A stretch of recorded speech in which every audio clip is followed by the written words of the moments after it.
आता आपण याच्यामध्ये मांस वगैरे दाखवलेत, मुखवटे दाखवलेत, पण त्याच्या मागे ना खरोखर खूप एक वेगळी पॉवर आहे. ते म्हणजे आपण लोकांना वाटत असेल की नाही यांनी दाखवलं आहे, पण त्यामागे पण खूप वेगळं सत्य आहे. कारण की मी हनुमानाचं आता जे रवाळ दाखवलं असेल चित्रपटामध्ये तुम्ही बघाल, मी हनुमानाचं मुखवटा घातला होता आणि त्यामागे ना जे एवढी तो मुखवट्याला जवळजवळ 10 ते 12 किलोचं वजन होतं आणि ते घालून मी जवळजवळ आम्ही शूट करत होतो. म्हणजे एक असे जवळजवळ ते 4 राऊंड मारले असतील ना दादा? ते 4 राऊंड मारून तो मुखवटा घेऊन नाचायचं आणि त्यामागे ना खूप एनर्जी होती रे, खूप एनर्जी होती. त्या मुखवट्यात खूप पॉवर होती आणि तो जेव्हा मुखवटा मी काढला, त्याचा जे आपण बोलतो ना की ती पॉवर आहे ती वेगळी असते गोष्ट.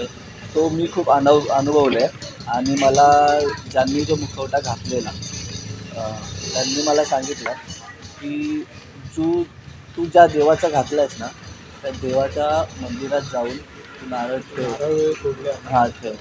कारण की ती एनर्जी होती आणि जो काय होतं ना ते मला माहिती आहे. आता सांगता नाही येते मला तुला, पण खूप काही वेगळं होतं हे. आता प्रमोशनच्या वेळेस ना सगळेजण म्हणतात की आम्हाला की अरे तुम्ही ते मास्कवाला घालून काहीतरी प्रमोट करा, हे करा. पण ते फक्त मास्क नाही आहे तो. ते जेव्हा घालताना ना आमची खूप प्रोसेस होती. कारण ते जेव्हा आम्ही अप्रोच केलं त्या ज्या कम्युनिटीला की ते मुखवटे जे ठेवतात सगळे, की आम्हाला सीनसाठी हवं आहे. तर त्यांनी ते कोण घालणार आहे, ते कसं घालायचं, त्याच्याबद्दल एवढं आम्हाला त्यांनी गाईड केलं होतं की ते कोणी पण घालू नका.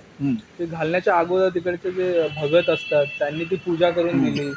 ह्यांना कोण परफॉर्म करणार आहे त्यांच्याकडून की घालल्यानंतर तुम्ही कसं करायचं, काय करायचं? तो काढल्यानंतर तुम्ही कसं ते तुमच्या अंगातून ती पॉवर जाणार आहे.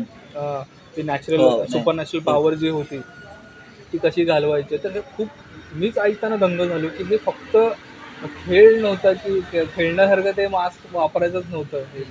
तर ह्या सगळ्या त्यांच्या भावना होत्या. दुखावलं पण जातात की आपण फक्त काहीतरी वापरतोय आणि मिसयूज काय ते त्याचा करतोय.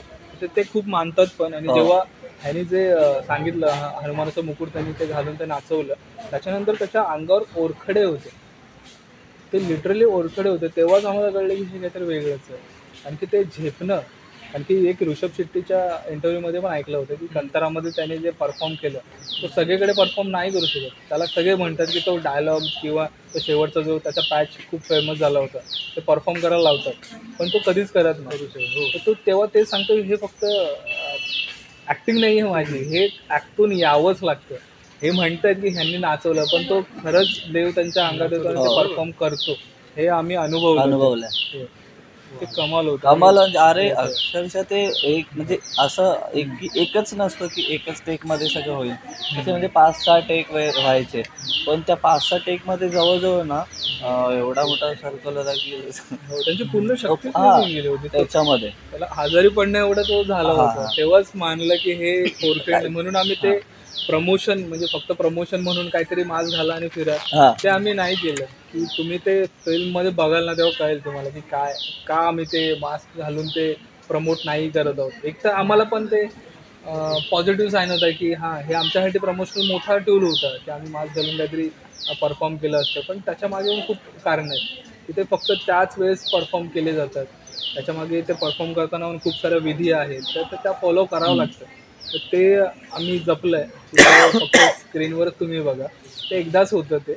आणि ते एकदाच जे झालं आहे ते हां. तुम्ही स्क्रीनवर बघायला पाहिजे.